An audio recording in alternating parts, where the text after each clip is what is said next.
No. Do that no, they do weird not. backwater They have Ongbok. competitions. Just watch Ongbok. It is day 2. Week 2.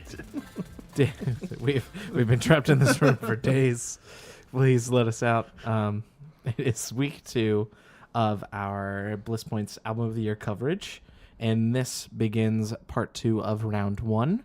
I think I may have said it was round 1 or week 1, the last episode. I don't remember, but anyway, we're finishing out the first part of the bracket essentially, and with that, we have our 5th seed Macseal with Map It Out versus our 12th seed Bonny Doon Longwave. And Paul, I don't know if you remember or not, but could you give the folks at home a little insight into our seating and what that stuff means? Seating? We're all around a table. Yeah. That's No, exactly so it. what it is, we picked a top 16 list, which I will reiterate, anything on that list is worth your time. Of course, no accounting for taste, but my point being, you should check out everything on that list, see if it suits your fancy. Anything that we're doing in terms of who moves on to the next round, it's just for fun. Yes, always just for fun. Speaking of just for fun, let's talk about Macseal. All right. I love this little good. dinger. It's so good. Little dinger. It's 4-song EP. It's really short.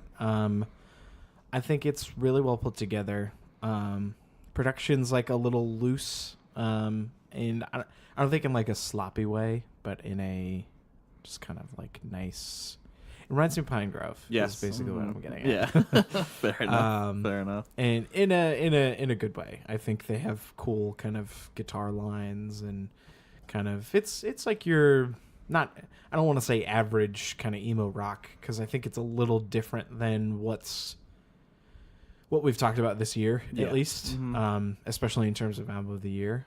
It's a little brighter, a little poppier, a little happier. But yeah, I think it's a nice little solid treat.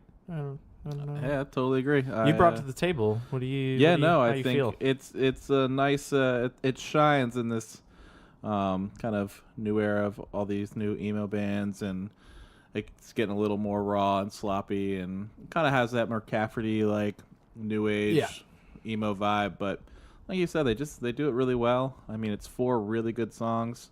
I'd be interested to see what they do as a full length. But as far as the CP goes, it's one of my favorites of the year. Yeah, I think it's really good. Did it make your list? No, only Okay. That's fair. I mean, it's hard to stack up this against like a full project, at least in my mind. Exactly. Yes. I don't want to, and I do want to say I don't want to cut it just because it's shorter than the other record. Like that's the least. That's the last thing I want to do. Right. But definitely that is something to account for, and that I do wish that they had more time or more content to kind of develop their sound and kind of show off what they can do. Exactly. But yeah. Yep. So, Paul, did you have anything? It's thoroughly okay. I like some of the layering. Remember when Paul started out this episode and said everything on here is worth a listen, and then he comes in and he's like, No, I mean, come on, boys. This is a bracket situation. That's true. This is competition. That's true. I am fond of the Longwave, so Yeah. All right. Well, let's talk about Longwave.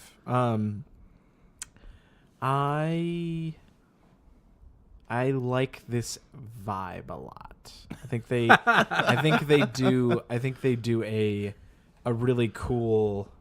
I think they stick consistently to a palette, and I think that's kind of nice for a lot of albums nowadays. Try to switch everything and just give you a bunch of different things. But yeah, I think the theme we were talking about this Bonny Doon album was it's really tasteful. It's really stripped down, simplistic. There's nothing too crazy going on. In some cases, I think we felt it was a little bit too simplistic, but that's probably not even a great way to describe it. I think some tracks just don't have the mojo. yes. yeah, for sure. Little lackluster, but for me, the moments of just really nice, clean electric guitar, a little bit of tremolo and reverb, like it's just an amazing sound. Yeah, I think it reminds me a lot of Real Estate, but kind of like slowed down a little bit. And I like that. I like their very languid. Like, I couldn't help but notice, like, a lot of the times their feel is very loose. Like, it kind of feels like they're all playing in the same room. So at times it feels like the drums are lagging a little bit, or like the guitars are lagging a little bit. But I think that kind of adds to the homey quality of the whole thing. I don't know. Yeah, no, it's just a very chill, mellowed out album that's cool to listen to when, you know, it's got a certain, for me, time and place that I'd throw it on. It's like some solid background music, but I don't know if it's something I would turn to on the regular to listen to. And what's funny, like, you know, sloppiness isn't good, but it's funny that in this day and age of music recording, I think a lot of what we're hearing in terms of the drums dragging, or maybe the vocals getting slightly, maybe a little bit flat in places. It's just like an organic, like a live band that's recorded. Yeah. Right. Nobody's, you know, going in there and fixing the pitches or fixing the timing. Yeah, It's right. probably. No, I don't want to say minimal takes because they probably did a lot of takes, but it doesn't sound like they're overly concerned with a like super polished product. Like, Right. They want it to convey a certain feeling, and it sounds like they left the studio with what they were happy with, not necessarily what would sell the most records or whatever, whatever else. I like it personally. I like Me that. too. I think it kind It's of not overly perfect. It kind of slumped in the back half for me, but I do think. Don't you love it Son when of you're a recording bitch. a podcast and your mother-in-law IMs you? It's real. Is that happening to you a lot, Billy? I'm a real moron. All the time. Anyway, Yeah, same here. Our mother-in-laws. it is. Yeah. Oh, mother-in-laws. Like I was saying, yeah, I really liked the first half a lot, and I'm still not sure where I lean in this matchup. Because if it's like apples to apples, I think they have an equal amount of really good songs, and one just happens to have more material on it than the other one does. I don't know. For me, it's strongly leaning towards Bonny Doon's Sure. Longwave. For me, it's strongly leaning towards Macseal. So, Jordan, Great. This is what's great. your call? I don't want to make it a vote thing because that feels not fair. I don't know. Are you an American, sir? Yeah. But sometimes you got to break away from tradition, you know? I don't know. I guess there's really not much else to say. There's kind of like, they're both kind of, they do the thing that they do very well. And there's not a lot of like, edging. Make a decision, Jordan. I don't think there's edging back and forth. I don't know. I can't make a decision. Maybe that's the crux of this matchup here, is that there's not enough to inspire enough passion one way or the other. For Except Jordan, apparently. Yeah, except Billy's wrong. Well, there's nothing wrong with it that. sounds like both of you have passion. I'm pretty I'll tell you this. There's 2 going or with- 3 tracks on Longwave that I could pick out of a lineup. If you gave me any of the tracks off that little EP, I don't know I'd be able to pick out the band or recognize that I'd heard those songs before. Sure. I feel kind of the opposite. Ooh. I don't know if, granted, I don't know that I necessarily, I think this is more a reflection of not having spent enough time with Macseal, but I don't think that I could tell you which song's which. I think Bonny Doon is the same way, and I've spent more time with it. For me, anyway. I just think that, and it's fine. I like that kind of feel a lot, but I don't know. Can we veto Bonny Doon just based on the last track? Oh, you mean that album that has twice the tracks of the one you brought to the table? Hey, Sure. man, make them count. Make them count. That last one is not good. It's true. It's a lengthy, sloppy outro. Yeah. Yeah, it definitely does not need to be Not 3 enough. minutes long. Not enough synthwave for Billy. That is true. I don't like this, guys. I don't like this. Uh-oh. We can't always agree. That's Well, true. This is probably our first one that's been Hey. difficult. Hey, why don't we do this? Are we gonna toss a coin or something? I think we're gonna toss a coin. No. That is Jesus. thoroughly unscientific. We're gonna toss a coin. Wow, this is a low point. I don't like this at all. But in keeping with the pointlessness of this exercise, I think because I can't make the decision, I think we should leave it up to random chance because one, I think that we have laid out that we feel pretty 50-50 on both of these. I wouldn't be upset if either one won. I think you're the only one that feels that way. I am the only one. But it's pretty weighted, though, because you have the one side and Paul has the other side, and I'm in the middle. Right. All right. Okay. So here's what we're going to do. What are we gonna do? We're going to random number generator. Okay. Which one's going to be the number 1 and which one's going to be the number 2? We'll give Macseal the higher the higher one, seed gets the 1, and then Bonny Doon gets a 2. Sounds good. All right, everyone. You ready? Ready to let fate decide? Sure. So number 1 is Macseal. Moving on. Number 2 is Longwave by Bonny Doon. Moving on. Oh shit! Wow. Random Billy, chance. I quit. Billy, could you come over I here? quit. I'd like I to speak quit. with you for a moment. I'm out. You can't. You can't quit fate, Billy. Bonny Doon by Longwave. I've made my decision. Wow. It is final. Hey, thanks everybody. You're truly wise, Thanks. Jordan. I'm glad for that was checking the in. length of an I thought that entire was- regular episode. That was really good. Thanks.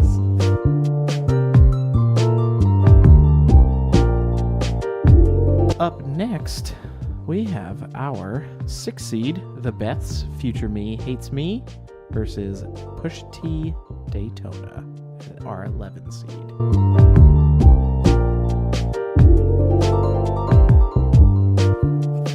Did the intro. Nailed the intro, guys. I did it. We could even do it in a harmonized format. Well, here we are. Here we are. Here we are again. The Beths. Future Me Hates Me. I think it sounds great. I think it's real good. Cool. I think It's, it sounds a little sloppy, which is what you look for with Yeah. sloppy girl rock. Yeah. I like them buzzsaw guitars, though. Got that real, Yeah. sharp edge to them. I like They're them cool. too, yeah. Really cool. Some cool, lead lines and everything. And vocals are, normal stuff. It's a cool album. Yeah, it's a Yeah. great album. I like it. So Pusha T. Pusha T, though. Pusha T murdered Drake's career. Drake. Oh yeah, Drake's doing a real pull right now. He'll never recover. Granted, he won a Grammy. People still love him. They'd sleep with him for literally nothing. But he put his career on hold to do Damage Control. Fair. That's how bad Pusha got Fair. him. Maybe Yeah. he That's just how needed a bad Pusha vacation. got him. And that's not even on the album. I mean, I think Daytona is certainly the best of the Yeezy season records that came out this year.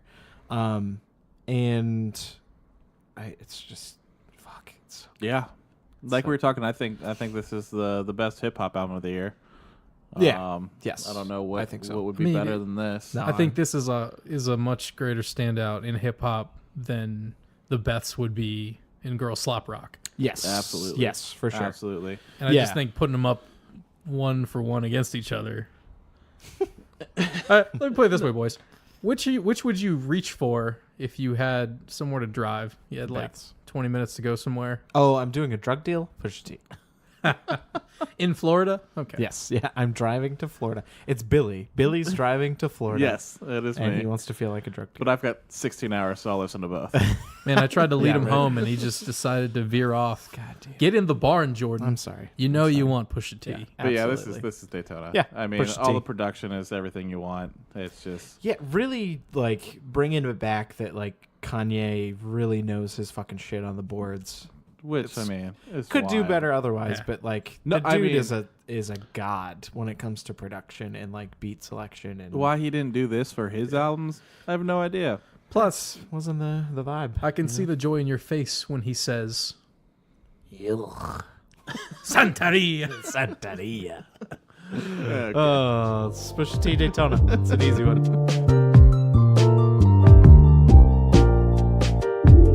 And next, we have our number 7 seed, Jenn Champion Single Rider, versus our number 10 seed, Gunship Dark All Day.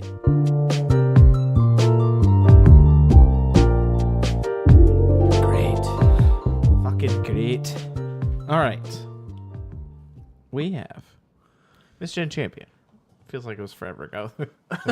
It was forever ago because Dark All Day is a very long album. It is. It is a very long album. I really like that Jenn Champion album. I remember it.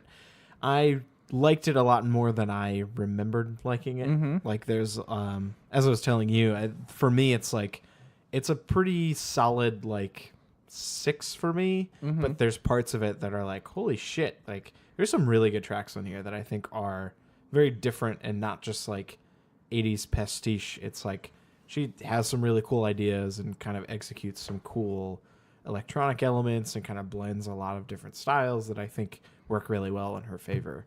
But especially when she's not like the strongest singer. I think she manages to work her voice into something that is very compelling. Yeah. And cool. But yeah, where you guys at with Jenn?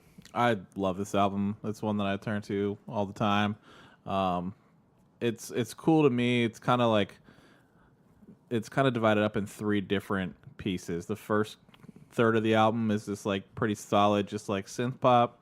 Middle third has a little bit more of like a house like production element to it, and then the last third is very like acoustic based with just piano and vocals and stuff like that. And I just find each element to be super strong, and I think it flows really well despite that. And I think it's got a lot of really catchy hooks. I like that her voice. I like just the aspects of her voice that like just seem to mellow through. It's nothing that's going to blow you away, but to me, it's just super soothing. And I don't know. This is a solid one for me. Consistent voice. Yeah. Not in like a monotone way, but in like a very like I don't think I ever heard her waver at all. Right, yeah. And, like to some people that may be a detriment, but I don't know. I think it fits the music just fine. That's a point in her favor. She can stay on one pitch. Good on her. Hey, it's better than some of these bands can say, for sure. But Paul, anything on Jenn? I'm really on the fence about this matchup here. Because the Jenn album is very strong. It is. But it doesn't have... I'm trying not to use the G word. Sex. Rhymes with schmimmicky schmaxophone. Doesn't have a whole lot of schmimmicky schmaxophone tracks. I think we can get it out there because I agree with you. I think, and I will preface this, I like this album. I do. I think Gunship has a gimmick. And it's not just... I mean, the track with the saxophone is very gimmicky, but it's really fucking good. Yeah. I mean, it is really clutch on a lot of those tracks, and I will give it that. But as the many, many tracks, there's got to be 100 tracks, fellas. Yeah. We're on. What is it? 13, 14? I think, yeah, Billy, you were saying this. They could cut 2 right off the bat that we didn't really like. The Kat Von D track and the cover. I still think... Yeah, we knew exactly which ones they should cut. Some of those...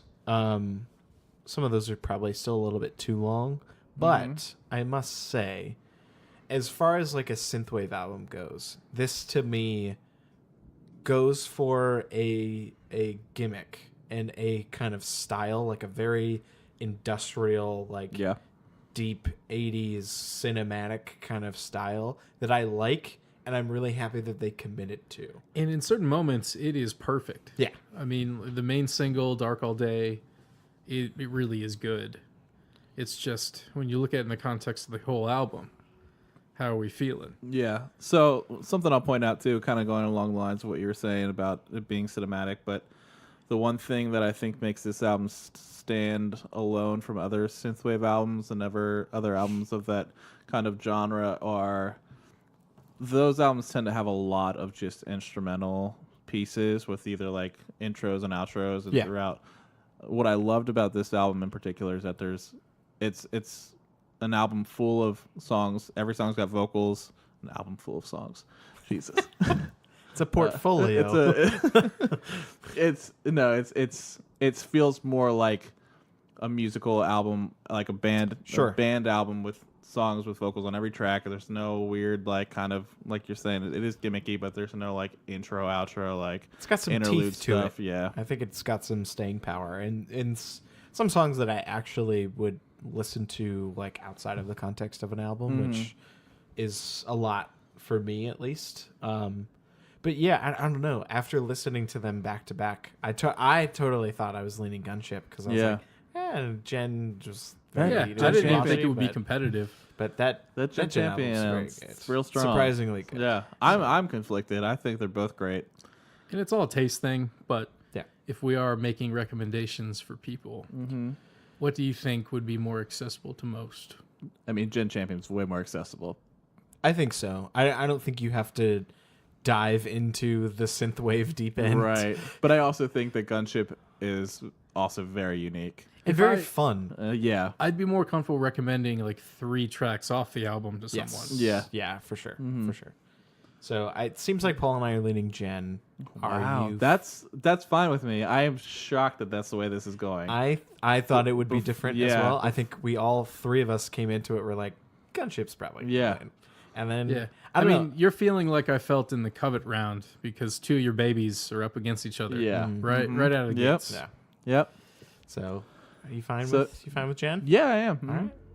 It is Jenn it Jenn is. champion single.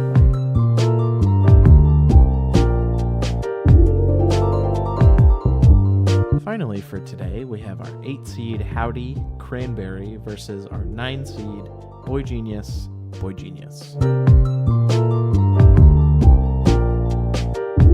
Who, gentlemen? Who is worthy to go up against Mississippi? Is it Hovvdy? It's 2 V's, Billy. You have to acknowledge. Hovvdy Cranbemy? Cran. Oh, this is a dumb bit. Howdy. Not the hello. The band Howdy. They spell it dumb like a bunch of other bands. W's are so out, guys. That's very true. And always. Yeah. Where you guys at? Where you guys at with this one? Wait, are you going to tell them what it's up against? I already did that. Boygenius? Howdy Oh, that's Cranberry, right. We yeah. had the little intro. First Boygenius. Yeah, let's do this thing where we Boygenius pretend it's squared. close. Yeah, that's fine. Yeah. To me, I thought that we would all agree that Boygenius, but I wasn't aware that it would be not close. At least Yeah. it seems that way. I don't know. It's not. Okay. I mean, guess- Howdy's a good album. It's Yeah. solid.